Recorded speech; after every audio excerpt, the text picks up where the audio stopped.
भोजपुरिया समाज के प्रणाम आदाब। रउआ देख रहल बानी नारायणी न्यूज आ रउआ साथे हम बानी संदीप त्रिपाठी। जल स्तर में उफान अइला के बाद वाल्मीकि नगर गंडक बराज के सब 36 फाटक खोल दिहल गईल। जल स्तर बढ़ला के बाद जल संसाधन विभाग कमर कस के तैयार बा। जेई अमरेश निराला बतौलन कि गंडक में सझिया खानी 3,69,000 क्यूसेक पानी छोड़ल गईल बा।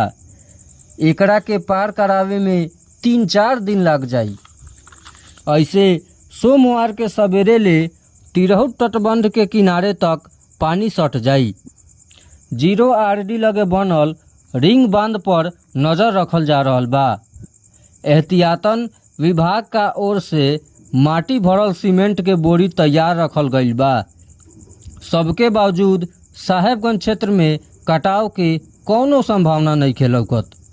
हाँ, जे किसान लोग दियारा इलाका में धान के रोपाई आ बोआई कर दिहल बा, ओह लोग के घाटा लाग जाई। रउआ सभे नारायणी न्यूज के लाइक करी, सब्सक्राइब करी